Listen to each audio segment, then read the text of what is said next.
This is the London Fintech Podcast, bringing you practical insights and approaches, stories and inspiration from the innovators who are building the new world of financial services.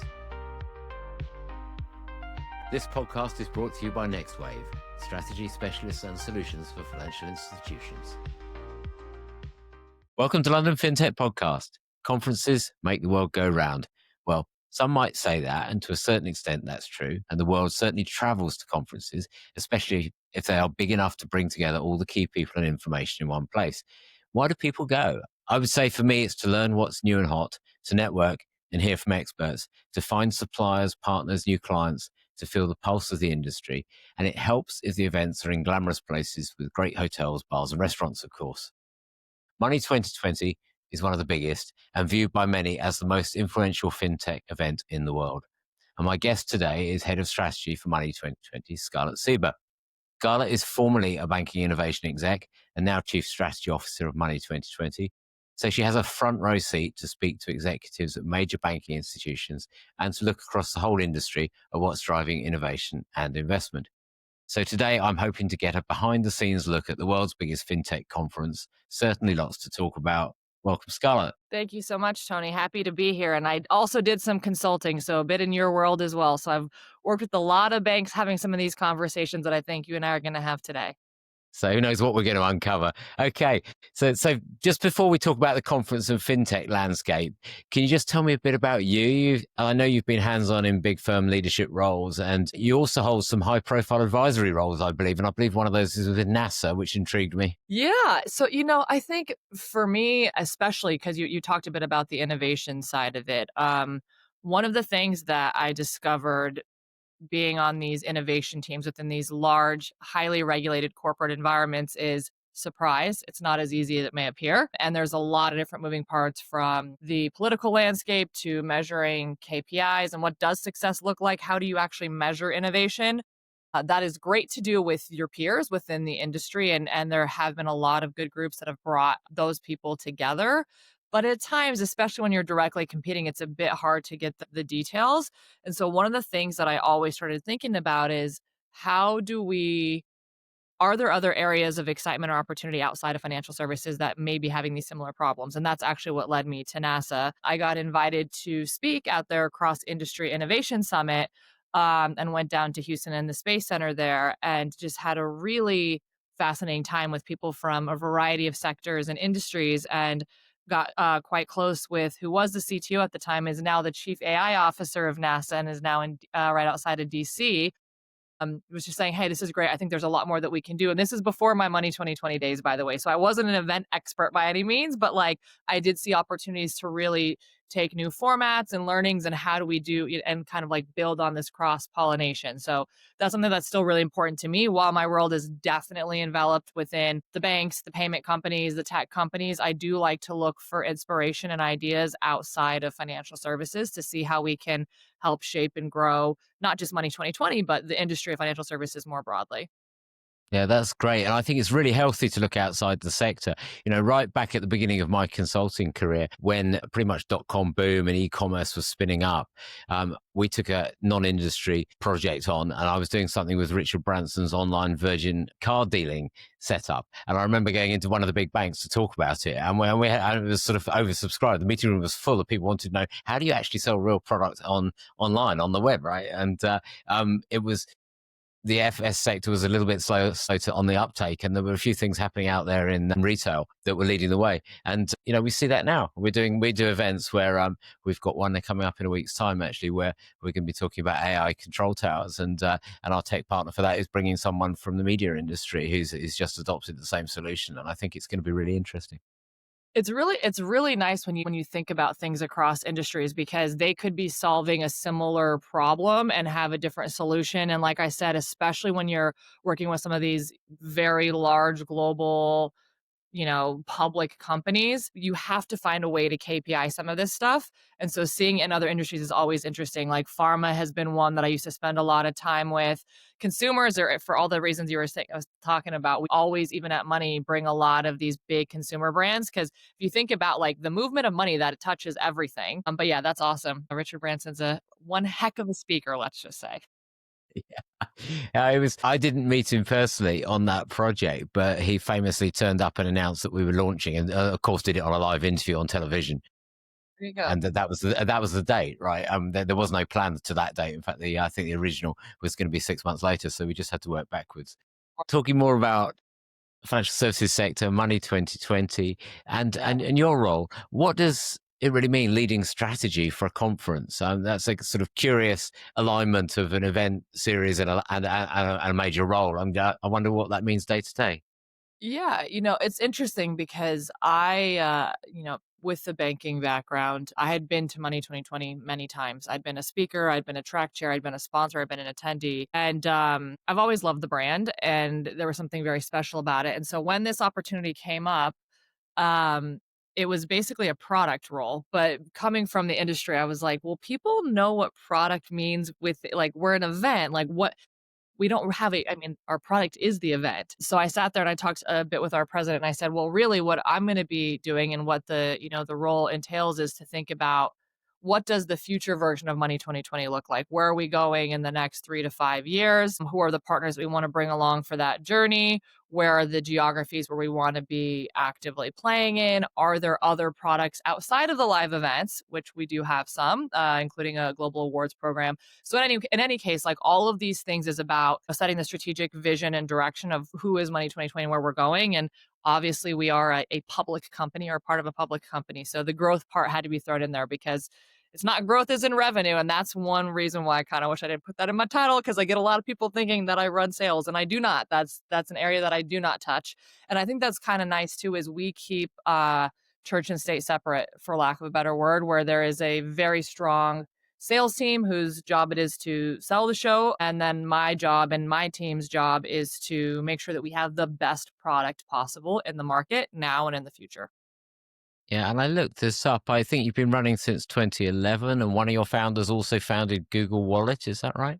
Sold to Google Wallet. Yeah. So that's one of the things that's nice about Money 2020 is that the origination and the concept came with people deeply embedded in the industry. And so one of the things when I took on this role almost 5 years ago now that was extremely important to me is that when we say that we are by the industry for the industry as we had started, it's true now. And we have a big team of experts who have decades of experience within financial services. We've got analysts, we've got journalists, we've got operators in banks, we've got some VCs as well. So you've kind of got the whole mix where some people are experts in one area, some people are more broad spectrum experts. But that was really important to me because I don't know, maybe this is just me, but I do feel like given the platform that we have, that we do have the opportunity and the responsibility to help shape where that industry is going and making sure that we're putting the right people on stage. It's easy to say yes to the CEO of Citi, okay? But the other ones is like, who is going to be that CEO in 10 years from now? Who do we want to platform now? That's the stuff that really takes that insider knowledge and expertise to think about. And that's a really important part of our strategy and what the composition of our team looks like. Yeah, I love that. I'm probably going to ask you about sector predictions later in the conversation. But Let's given get that there. you're always looking ahead as to who to put on the stage, Yeah. I'm expecting some interesting answers. But what does a day in the life of Scarlett Sieber really look like? Yeah, I'm just wondering how many panels and how many interviews you do every year. Yes, it's crazy. So we have 4 shows all over the world, from Asia to Middle East to Europe to the US. So a day in the life is never the same, and it's why I'm here 4 years, almost 5 years later, because I get bored easily, which is probably why innovation was always my bread and butter. But wake up at 5:30, start calls with Asia usually at 6, depending on the day. I could be, deep thinking about what that looks like for April 26th. The next meeting could be about the Money Awards and having a conversation of what the physical presentation for the award winners is going to look like in Vegas in October. Then all of a sudden, the next meeting could be going and having coffee with a friend in the industry. It would be a trading meeting about what's happening for Europe. So every single day is different, and it is nonstop chaos, but also really amazing. And naturally, as we get closer to any of the respective shows, more of the time and energy is focused on there. So, in less than a week, we will be having Money 2020 Middle East. So, there's a lot of time with our colleagues over in Riyadh right now, thinking about the last minute things, making sure everything is as as perfect as it can be. It will never be perfect. That's one thing that I've appreciated being in the events world now for 5 years is you're going to do everything you can to make it as great as it can, but there inevitably something that goes wrong and you just kind of got to go with the flow. Yeah, constant sort of flywheel of deadlines, I expect. But you seem quite energized by it. Tell us about the conference. Yes. How many are there each year? Where are they? And how many people do you get there? Yeah, so it's a great question. Started you talked a little bit about the evolution. So we started in Las Vegas. That is our flagship show. That's in October 26th to 29th. 11,000 plus attendees, roughly 1 in 3 C-suite. Those stats, what's really interesting is the composition of our audience is quite similar regardless of where it is in the world. So roughly 1 in 3 are C-suite, roughly 25%. Let's add 5 or subtract 5 depending on the geo our startups back to like thinking about where the future is going. But yeah, that is Vegas. And then the one that I mentioned, Money 2020 Middle East. This is actually year one for Money 2020 Middle East. We actually got acquired, speaking of all this acquisition talk, but we got acquired last year. And one of the things about the company called Informa who acquired us is they have a JV with the Saudi Central Bank, SAMA. So we actually have a JV with SAMA to bring Money 2020 to the Middle East. So that show is going to be through the 17th of September. And that one is going to have 30,000 plus people. So it's a little bit of a different model. It'll be year one. So we'll see exactly how all that shapes out, but it will definitely be focused on the region. It's a global show. All of our shows are global shows. The US show has 100 countries who come, but definitely a majority of them are from in region, 80% plus are from North America. Then you have Europe, who's going on its 10th year, 8,000 plus in June, the first week of June in Amsterdam. Again, similar composition of the delegates who come to the show, and it's the largest fintech show on the continent as well. And then we have Money 2020 Asia that's in Bangkok in April, the last week of April, and that show is our outside of the Middle East we just started is the youngest one, and this will be 2026 will be year 3, and we're expecting 5,000 people. And that one's really focused on Southeast Asia. So one of the things that's interesting, again, not coming from events, but now spending time and especially in a company like Informa where there are hundreds of events here and brands that work in the event industry, like it's quite uncommon to have like people like to geo populate and like geo clone essentially their events. So you'll usually have a flagship and a bunch of other ones, which works well, but there's typically one like this and the rest like this. But because of financial services in the world that we operate in and how highly regulated it is, there is definitely nuance in each respective geography that has allowed us to scale in a way that, yes, it's a geo clone, but we do a lot of things specific for that region and make sure that it is by that region for that region, which is why in Europe, 8,000 plus people come and 80% of them are from the continent. And then again, still 100 countries, but the 20% come from the rest of the world and spend time there. And Asia's slightly different. It's 70-10 in terms of a split, but still primarily on Southeast Asia because we saw that there was a real gap in what was happening in that part of the world when it comes to convening those actors together. So yeah, anyways, I could go on and on about it, but I guess the point is like, we have different things for different reasons and they all help each other and they all kind of are like a flywheel for each other, but there is specifics around each show that make it unique. Yeah. So global platform, Yeah. regional focus. And I love that about the Middle East. 30,000 people on the first event. Yeah. So that sort of speaks volumes. There's a lot going on in the region. And we here in the UK, we hear all the time about people who are emigrating out to Dubai or other areas It's in the Middle East. 100% true. It is interesting because I think back to a decade plus ago when I was seeing something similar with Singapore, and Singapore was talking to me as a banker, trying to get me to open an office there. But a lot of my friends who were tech entrepreneurs were really incentivizing them to come open an office and move to Singapore.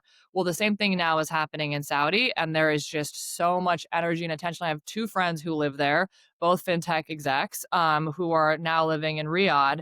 And living that life there because there's so much opportunity, which, back to like the global nature of it, you think about something like open banking and how advanced it is in your neck of the world or even over in the US, that conversation is in its infancy over in Southeast Asia. And like, banking as a service, all this stuff is just starting to heat up in the Middle East. So that's what's really cool about kind of having this 90 foot or whatever, maybe 30,000 foot if I'm on a plane view because there is difference across the way, and we think about how can we take what we've learned here or here and bring it over to these other areas.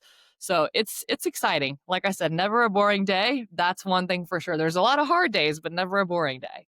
Yeah, I'm going to do a Middle East regional episode shortly. I've got the economic development head from one of the countries lining up to come Nice. on the show, and I'm looking forward to that conversation because, as you said, there's so much happening and so fast. It's something that I think everyone should stay current with. Totally. I even back to the consulting days, I did have a few clients in the Middle East. One of them was in Kuwait, and I spent a lot of time over there. So it was really interesting to see how they were thinking about investing in startups and digital banking and all these other things. And yeah, there's definitely movement happening. Like I can't get if I get on a call, we're talking about fintech, like inevitably the Middle East is one of the first things that people are asking about because there's a lot of energy and attention on it. And naturally the reason why that is the case is because of all the money flowing there right now as well. So we'll see what happens, but there's definitely something going on there. So I'm looking forward to watching your episode with that person as well. Yeah, well, watch this space. Before we jump right into today's episode, a quick thank you to our sponsor, NextWave. NextWave is an award-winning consultancy that is helping many of the world's leading banks, investment managers, and insurers deliver on their growth, efficiency, risk, and control goals and transform their businesses. With a senior team who have come from MD-level positions in major firms like HSBC, Barclays, and UBS, NextWave has both the deep industry expertise and the hands-on capabilities in AI, data, and automation to drive real results. More business outcomes and less PowerPoint from the consulting experience, as their clients like to say. NextWave has moved 2-week manual processes to 5-minute agentic automations, rescued global banking regulatory control programs, and digitized deal platforms, sustainability, and regulatory reporting systems. And they do much of this with hands-on engineering capabilities on leading technologies, which include ServiceNow, Alteryx, Quantexa, and Camunda. So if a modern and specialist alternative to the big brand consulting model sounds appealing, one which covers the full life cycle of strategy specialists and solutions, but with small practitioner teams, rapid delivery, and a better price point, then perhaps you should talk to NextWave. Visit nxwave.com to find out more and get in touch. That's nxwave.com. All right, let's get back to the episode. Just thinking about Money 2020 as a global platform and really quite a substantial business in its own right. How important do you think Money 2020 is for the financial services sector? You know, I think, and maybe you can tell me, but I think some companies even hold their announcements and try and time them with the conference and things like that. Well, I mean, I will caveat this by saying I am very clearly biased, but I think that it's also absolutely true. It is very important to what's happening in the world of financial services. And I think when I say financial services and beyond in tech, so, you know, the Anthropics, the OpenAIs, the Metas, they're all at our shows too. So it's, you know, it's anyone who is getting in this space, it happens here. So absolutely, you know, we do have thousands and thousands of applications for people to speak on our stages. It's interesting because it is about the company. So to your point, and I do a lot of that negotiation, especially with the big announcements. So, you know, imagine what it would take for a company, a public company, to hold back something or accelerate something to have it happen at the stage.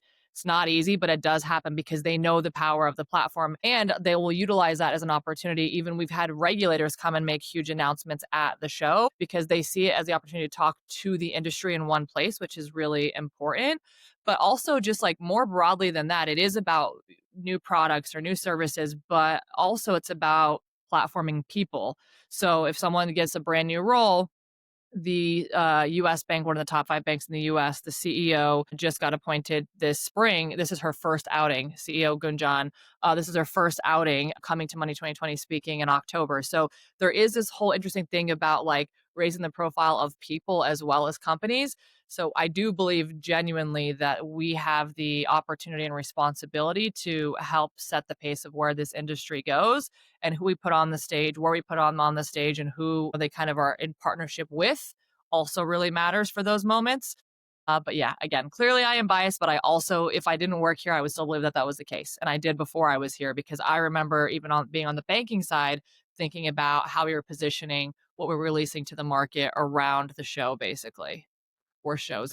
Any examples of announcements that the audience might recognize that was sort of the big reveal?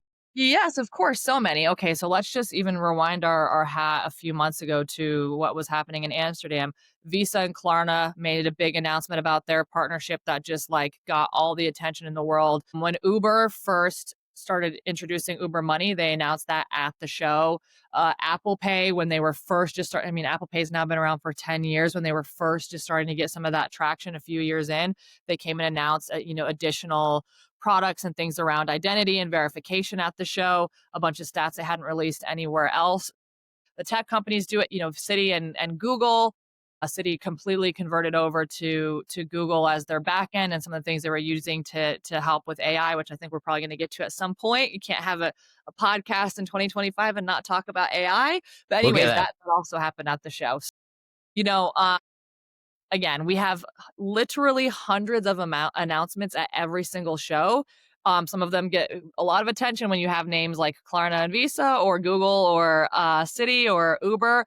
But the other thing is, it's been interesting because we do see, like the Ubers, people who are outside of financial services, if they want to make an announcement here, that's where it happens. And the regular that I mentioned to you, this was the former, at the time he was the acting director of the CFPB, announced, we talked a little bit about open banking, announced the intention around 1033. He literally read it to the industry at the show back in 22. And then last year he came and basically spoke to the industry. He released it a day or two before the show and then came to the show to say, hey, this is actually what it means, and like address all of the big bankers face to face. And it was one not to be missed. Let's just say it got a little bit spicy. It was pretty awesome. It's like, this is stuff that you cannot make up. You wish you want to like feed it. You're like, you give them the platform, they see what happens, and sometimes it gets a little bit crazy. Yeah, and if fintech's your space, you're able to say, "Hey, I was there," right? Yeah, 100%. Exactly.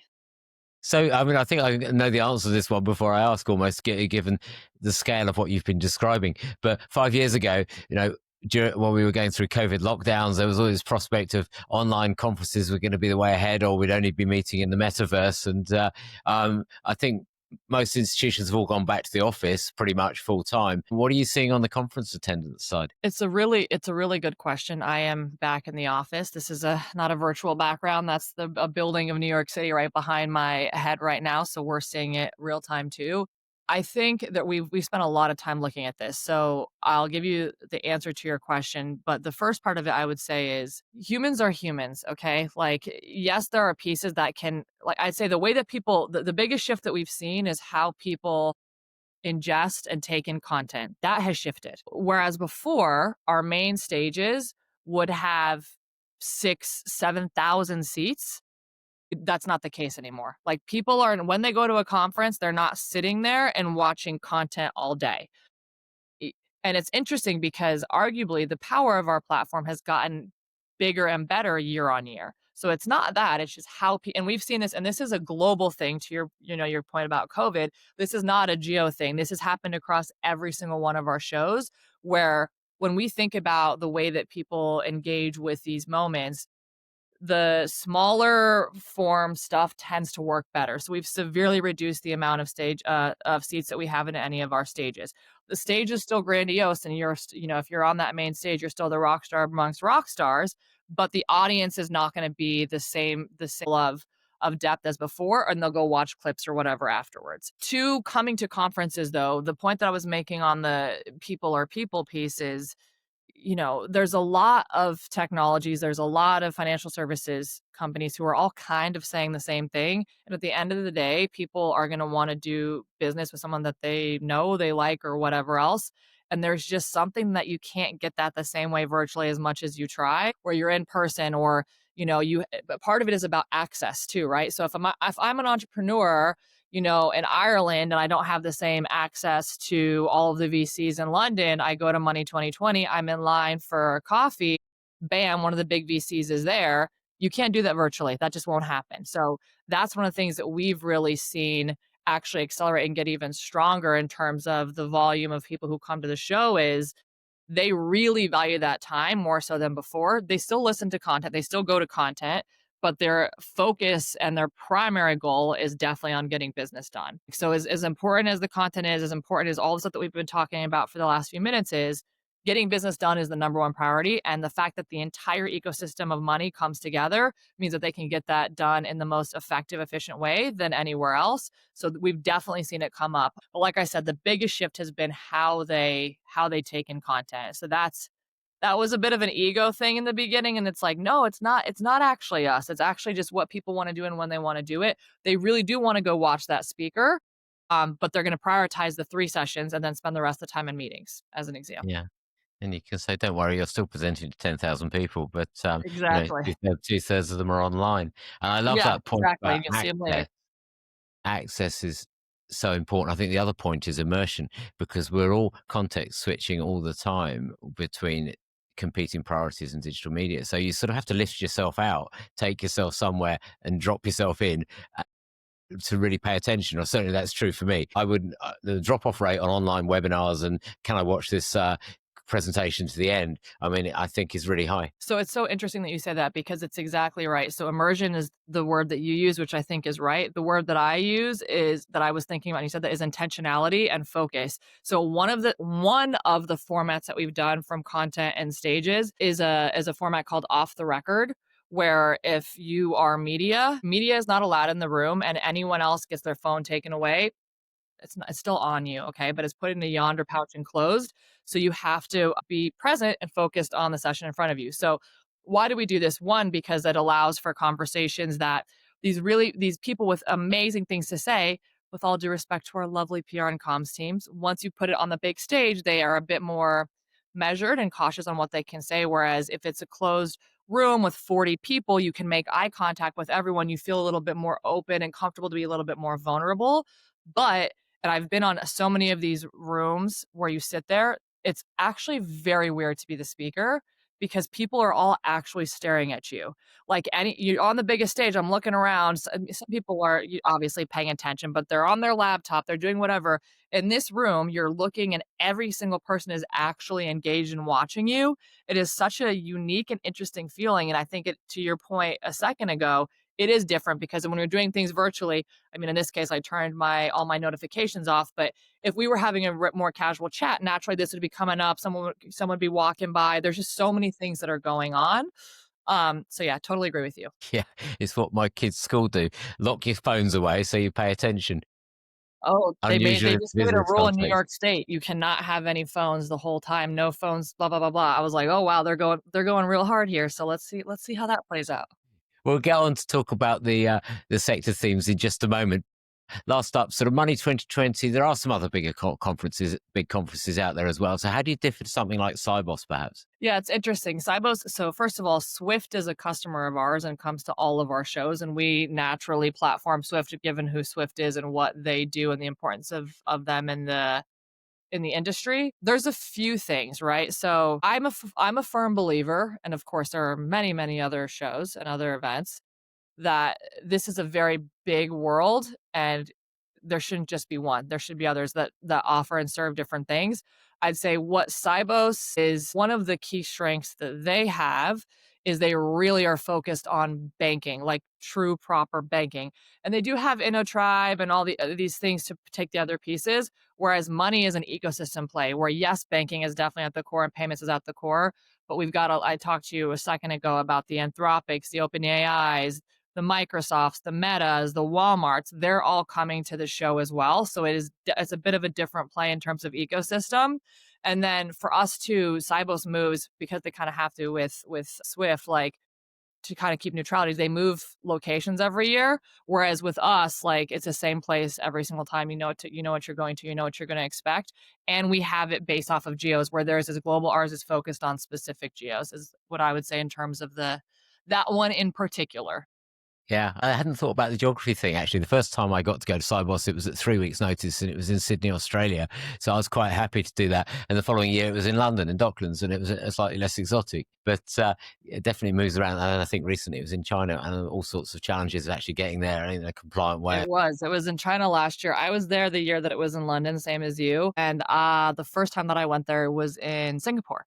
So yeah, they do move around, and there's a lot of great things about that, but it is challenging, especially if you think about the composition of the audience that you're bringing and all of those components as well. Yeah. Yeah. Okay. So that's quite a nice bridge, actually, to talking around themes in fintech. So I'm curious what your view is on the areas that are getting the most attention and investment. And to seed that, I would say payments, AI, and crypto. Maybe I've just covered everything, but can you tell me what are you seeing? There's nothing else. No, I'm just kidding. Of course there is. So naturally, those are big. I'm going to do a little bit of a breakdown on geo because there are similarities, but there are some differences. If you look at the U.S., as I mentioned to you, we get thousands of applications for our call for content. So that's a really interesting data point for us to see what the industry is thinking about. Again, anyone can go submit to apply to speak. That doesn't mean you are an attendee of the show. So I think it is a very healthy representation of what's happening in the world. So 30%, give or take, of all of the submissions were about AI and fraud together. I don't mean AI or fraud. I mean AI and fraud. So my point is fraud. Fraud is a big piece in there. Naturally, the amount that used the word AI in the submissions was very high. We are independent and we always like to platform different sides of a conversation to make sure that we're showing an accurate representation of what's happening in the space. So we've always, we were talking about earlier, kind of trying to skate to where the puck is going. I remember back in 21, we didn't even have that much crypto. I can't remember the exact stat, but let's say it was definitely less than 10%, maybe 7, 8% of all of our content and all of our customers were in the crypto space. But some of them were quite big and bold in their placement, let's just say. We knew that this was something that was going to be an interesting conversation for years to come. We were always more interested in, and I'll speak for myself, in the underlying technology and the opportunities there. But all of a sudden, we started getting dubbed Crypto 2020 at the time because crypto wasn't as favorable where it is as it is now. So that's obviously a big thing. What's interesting to see, just from a cultural perspective. So one of the other points of data that I like to look at is when people go to the show, what they're searching for in our app. Because we have a very high adoption rate of people who come to the show that actually utilize the app. So what are they looking for? Who do they want to see? What do they want to do? And in Europe, one of the highest top three was crypto. Let's just say DeFi more broadly, but definitely crypto. So that wasn't surprising. However, when we've put some of the biggest speakers in the world on that subject in the room, they were not as packed as I would have imagined. If we put those exact Hmm. same people in Vegas in October, it will be standing room only for sure. So that's one thing that's kind of interesting depending on where you are in the world. But yeah, like I said, fraud is definitely top of mind. Not surprising. Of course, payments. I mean, cross border, when we just did Asia, just because of how fragmented the payment system is, especially in Southeast Asia and the large amounts of population and upcoming population, cross border is like one of the hottest and most popular things that they're talking about. But yeah, I could go on, but I'd say that's probably a fair answer for now. And how many firms generally exhibit at a Money 2020 conference, and how many speakers do you have? It's a really good question. So I'd say speakers, depending on the show, 500, 600, maybe the smaller ones 350, give or take. We've gone back to the points earlier as well. We've gone up and down. So we've had up to 900 plus speakers at a show. Even though the number of attendees has gone higher, the speakers have gone down for the reasons that I was telling you about before. We used to have 9, 10 stages. Now we have 6, and we're much more intentional what we put on those stages, if that makes sense.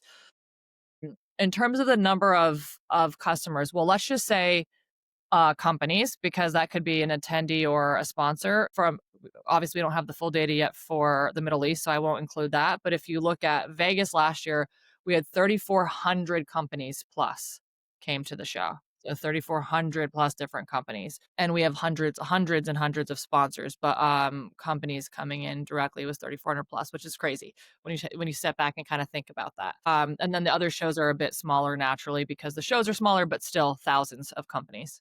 Yeah. So I'm going to pick on one of those mega trends for a minute, if I Let's could. do it. AI. Inevitably, we were going to get there in every conversation. So there's been quite a lot written about recently about the failure rate, 95% failure rate on AI POCs.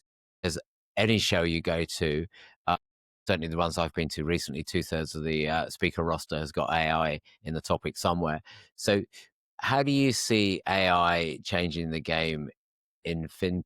And have you got some examples of things that have gone to production and really delivered ROI in amongst all of those failed POCs? And there's lots of competing firms at the prototype and the early stage.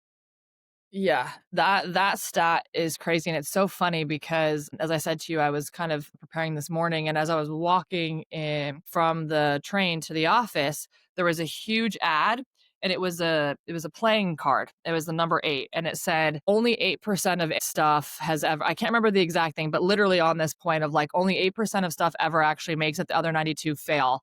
Be in the 8% and let us help you get there or whatever. And I was just like, oh, that's Yeah. so interesting. Like it's literally like hitting you smack in the face as you're walking in on the streets of New York City. There's definitely, to your point, a lot of it is not necessarily as far as it could be. One interesting thing that I will say though, because we did a report last year with Acrew Capital and Acrew's invested in some interesting. I mean, they're not just fintech, but they were early investors in Chime, et cetera, a bunch of other different companies. So we went and pulled a bunch of public data globally about basically where we're at from an AI adoption in financial services, and financial services is actually ahead of other industries, number one. But I think that stat is still an important stat that you shared. When we think about who's actually doing it and having any like tangible, meaningful things, well, again, we'll talk a little bit just because I can't not. I mean, everyone I would imagine would know, of course, about the European fintech darling and Klarna and all the things that came around that. Basically, 2/3 of all of their servicing was done through a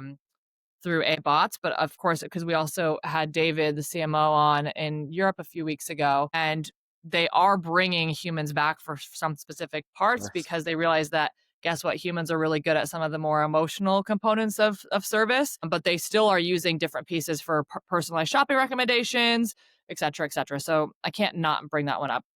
I would say Stripe is a good example of that as well, partnering with OpenAI. Naturally, payments and online commerce is some of the easiest and most obvious example. Fraud detection, we talked about fraud earlier. Fraud detection is definitely something where I think back even to my entrepreneur days, which we didn't get to talk about because that's a whole other life to live. Another conversation. Another conversation, but one of the things that happened there is we had a data visualization platform, and the premise was actually quite simple of like allow the humans to do what they're good at, which is pattern recognition, and allow the computers to do what it's good at, which is data crunching. And so I do think things with like detecting fraud, et cetera, some really good examples. And that was 15 years ago. Now with AI, that pattern recognition is where AI can really come in and help in a way that the humans had to do before. So fraud is a really interesting one. Morgan Stanley's done some stuff too in the past with financial advisors and giving them basically access to information quicker, better, faster. They're more informed for their customers. The one that's like fintech finance ish is Rocket Mortgages. I don't know if you know them. They're quite big in the US. They're a public company. They've created like a whole AI thing called Rocket Logic. And they've really leaned into this in the last few years. It's probably like a year or two. And it pretty much allows them to handle loan applications in a way that it's never really been able to before. And they actually have been able to quantify the impact of this. And so they've pretty much brought in like 40 million in efficiency related benefits as it relates to like making it easier for people to apply for loans. Because you think about how cumbersome, I don't know if you've ever bought a house or a car or whatever, but that's quite a process when you're getting the Mhm. loan piece. I've done a few of those in my life and I have some scars from them. They actually accelerate that piece a lot because there's so much data pieces in there that AI can help do. So there's a few examples of it going better, I would say, than the 95% that don't go so well. Yeah, I'm really interested to see what happens in the next cycle with AI and automation together at the really big institutions. So I think the Rockets and the Klarnas have an advantage in that they have this sort of clean AI data stack, and they don't have this legacy of hundreds of applications and data sources across the enterprise. So rewiring some of the tier one banks is just such a bigger challenge because of the federated setup on the infrastructure and the way that they're organized as well. I'm so glad But that you brought that up. I'm glad they're that you all brought that focused up. on it. They are, but you know what? It's so interesting because that was probably one of the biggest. I don't know, maybe I was naive, but the biggest shocks to me when I started getting into and working at some of these very large financial institutions is you would hear publicly about the tech budgets and the investment that's being made towards technology, it's accurate. It was not inaccurate, but a lot of that was about supporting the existing legacy infrastructure Hmm. more than anything. And we're talking hundreds of millions of dollars supporting this legacy infrastructure. And a lot of their core systems are from the 70s and 80s. Like, it is so crazy that you think about the power and the market cap of these big companies, yet the technology, and they're getting better, of course. But to your point, there's so many different moving parts to try to do something, whereas a Klarna or a Rocket or whomever can just accelerate that because they don't have to deal with all that legacy back end. Anyways, I had to do a little side note on that for a second. Yeah. Yeah. Someone once said to me, the most digital thing in compliance is a PDF. And That's funny. That's funny. I think that's a little unkind these days. It was a while ago.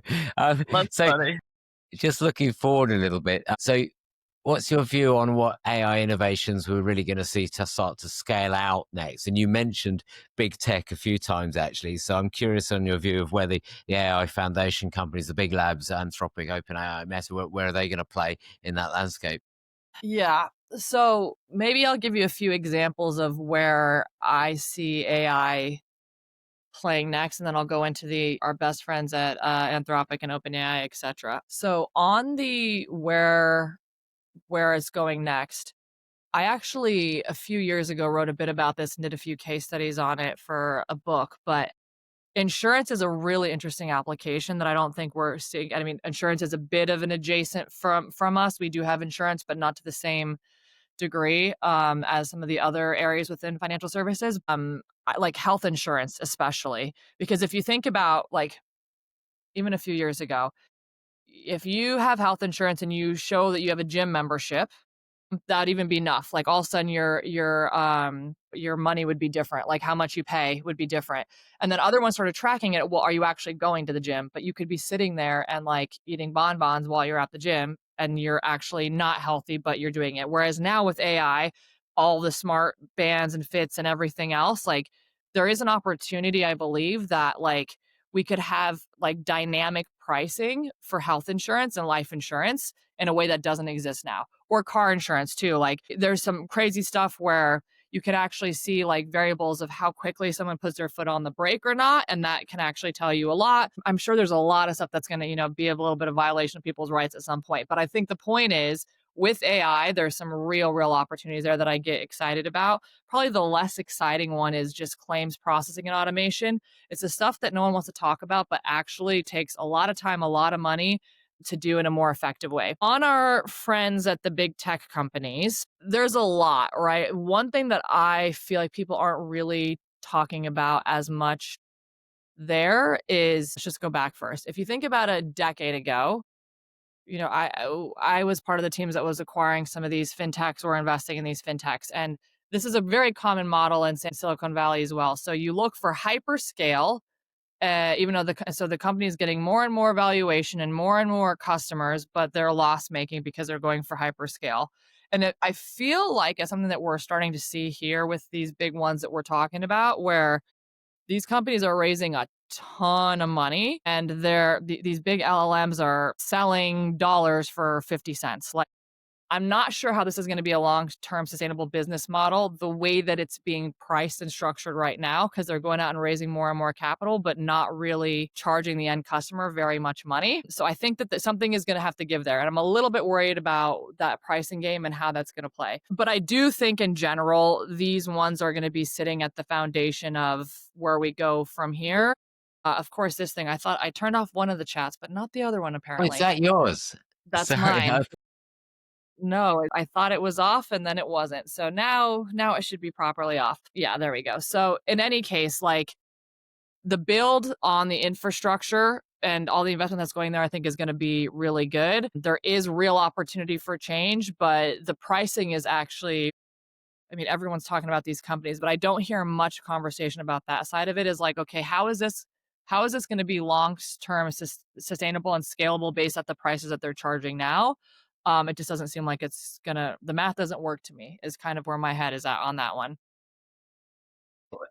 It's an arms race, so everyone's racing towards AGI and trying to poach the best engineers. And to your point, the economics. I mean, I don't know what the numbers are to hand, but I understand OpenAI is burning billions, and everyone is saying that the unit price of these AI tokens has dropped through the floor, but the premium offerings, which are the latest models, are still priced up. So people are still paying sort of roughly what they were paying before if they wanted the professional model, a couple of $100 a month or something, Yeah. but they're getting a lot more power.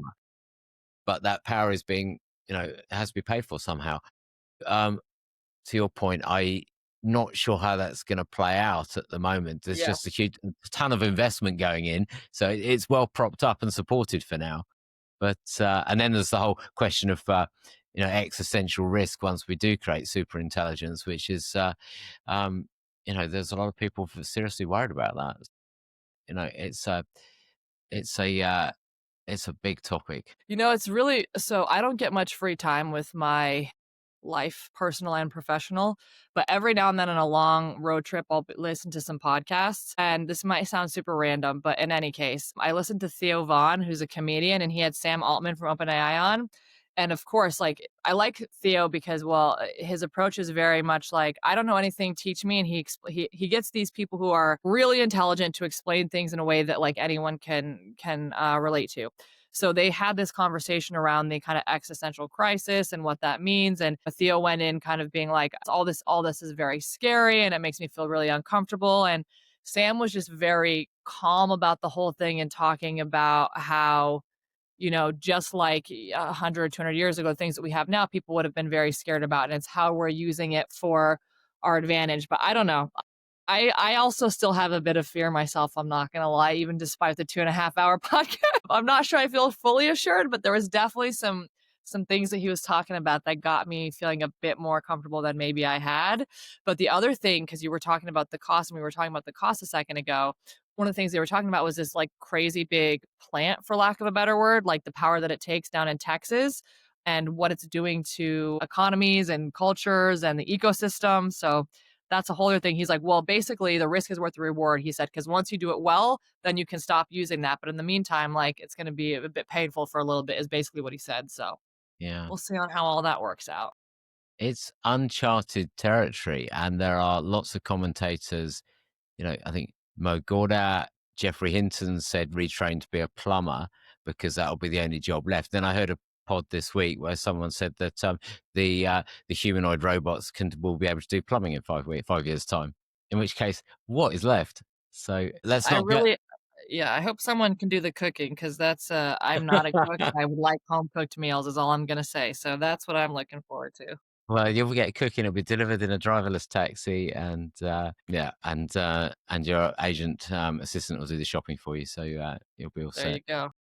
So, switching topics, and because we will time out. I mean, I'm loving the conversation, but I still had a few things I wanted to ask you about. So, blockchain and crypto adoption, then, because again, Bitcoin's been out there for 12 years, and this has been the sector's looking for the commercial use cases. And when I was first experimenting with Ledger Technologies, it's about 8 years ago, and we were saying our house view was all 3 to 5 years, 3 to 5 years, it's going to go mainstream. It's people have been saying that for quite some time. Meantime, and then post pandemic, the price of crypto pops, and suddenly the new administration are all pro, and Yeah. everything seems to be going mainstream. It just feels like that, right? It's Yeah. stable coins, and we had Sandy Call on the show a few weeks ago, who's quite prolific, who heads the digital innovation at Franklin Templeton, and they've tokenized money market funds, and they're big on this, Yeah. and that's my context. But what's your take? It's a good question, and the setup was quite perfect actually. But similarly, a decade ago plus, when I was on the banking side, the R3 consortium was around, and it was like Yeah. revolutionary, and we were all going to change the game and work together, and da da da da da. And I mean, it's still going on. And there's been other pieces of it, but it's just so interesting how, in one way, things have evolved extremely quickly. In the other way, it's like it's actually been very slow. I would say that the underlying technology has always been interesting. So if I look at a company like Chainalysis, 5 years ago, 4 years ago, it was all about what they were doing in crypto. Then when it was no longer blessed in the world, they were still out there talking about the underlying technology and how they were utilizing that with governments all over the world to help fight crime and fraud and human trafficking, and had some like ridiculously amazing examples.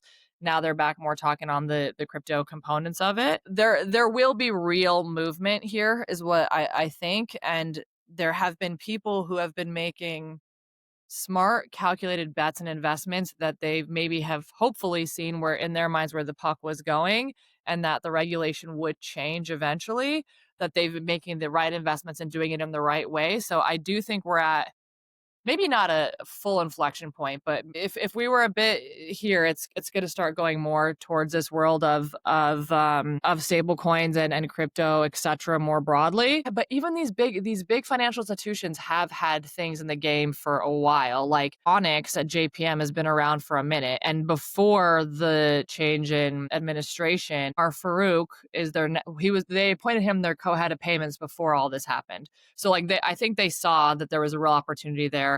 It's not uncommon that the speakers that tend to resonate the most from those big institutions are the ones who are on this side of the world. And all the big banks have representation there. So there's a lot of opportunities. I don't know. I feel a little bit like when you think, people love talking about Solana and the meme coins that Solana, and it was always about transaction speed, and that's where Solana won and is winning. So now banks are talking about Solana. Like it just feels like I'm living in an alternate reality sometimes, because I've been in many rooms, I'm sure as have you, when these things have been brought up and they either A, didn't know about it, were terrified, and now because of the speed and everything else, and it's become a bit more accepted, that they're all getting pretty excited about it. It's a bit of an interesting time, I would say. Yeah. So for anyone who wants to dig into that a bit, listen to my conversation with Sandy Call from a few weeks ago. She is very convincing, as this is the rails for the next 50 years of the industry, and the tipping point is now. And if you're if you're a big institution that's not on the front foot this year and latest next year, then you're going to start to lose some business, because it's all going on. It's all going to go onto the new platforms. So interesting. It's interesting too, Tony, because the CEO of Franklin Templeton is speaking in Vegas in a few weeks. So There you go. I would be shocked if the conversation doesn't go here in some way, shape, or form. Yeah. Well, that's Sandy's boss. So hopefully they're on the same page. So listen, just bringing it back to what's coming next on the conference, and wrapping up, because we need to do that, because we've got other things to do after this recording. But the flagship event is in October, all right, in Vegas. And who have you got speaking on the roster so far that you'd like to? A whole lot of people. So, of course, we just talked about the CEO of Franklin Templeton. We've got the CEO of BNY. They're doing some interesting stuff. Robin Vince, they're doing interesting stuff with AI. He's been out talking about that a little bit recently, talking about AI as a core banking utility. We've got Brett Taylor. So he is the CEO and co-founder of Sierra. He was the CEO of Salesforce before that, and he's also the chairman of the board of OpenAI. So he's going to come talk about what's going on there. You can't talk about things like crypto without talking about compliance. We got the chief compliance officer from Kraken speaking. We've got the CEO of US Bank. We talked about that example earlier. I think we've got the head of tech for Citi, Tim Ryan, the president of Ripple, Monica, CEO of MoonPay. We've got them all. We've got some governors. We've got the OCC chair as well, John Gould. So we've got a lot, and that's you asked me how many. So what did I Yeah, say? Maybe another 450 people. yeah, exactly. And Scarlett, any predictions for the fintech sector? Anything you want to go on the record for the end of the year, or for next year? Oh man, I'm not going on the record because I know some of it, because I know some of the announcements that are happening at the show. But let's just say it's going to be a fun end of the year for some of the things we've been talking about throughout this last hour, give or take. We're going to see some good advancements for some really important names in the industry, some things that they're doing in the space there.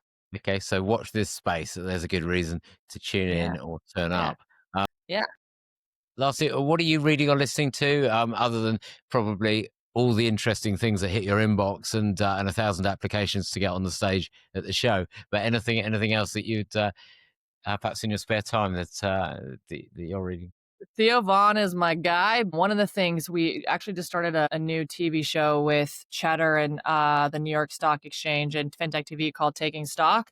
So I've been getting more involved because I watch our show every day. into the stock market in a way that like I obviously would hear high levels of it, but seeing more and more of the depth of the stock price and the analysis of why it's like that, that's been pretty interesting. We're only a few weeks in, but it's been a learning curve for me and I've enjoyed it. And it must be a different, slightly different dynamic. It's you have to focus on in these pod conversations, but if you're on live TV, that's probably next level. It is a definitely you have to try to find a way to get the key points you wanna make in a very short amount of time. But it's interesting because there's like we do it at the closing bell every day. We have a award-winning journalist who's the host of it. His name is JD Durkin. But a lot of the companies who are there for the closing bell are companies who have gone public on NYSE naturally. So we're talking to a lot of their CEOs and getting the State of the Union, and then there's some analysts and some of the traders on the floor are on the show. So it's a different world and it's a lot of fun. Yeah, that does sound like a lot of fun. So, for those who are listening, want to find out more, or if they want to attend Money 2020, in person or virtually, where to find out more? Yeah, money2020.com. It is we don't do live streaming. In very, very rare cases, we will, usually when there's politicians involved, because we are legally bound to do so. But in other cases, you got to be there. We talked about it earlier. It is about access and connection. So money2020.com is where you can find more. Brilliant. And I love that. So, you've got to be there. Okay, Scarlett, a brilliant conversation. There were so many things we could have talked more about, but not enough time. But thank you for joining me and thanks for coming on the show. Thank you for having me. It was a lot of fun.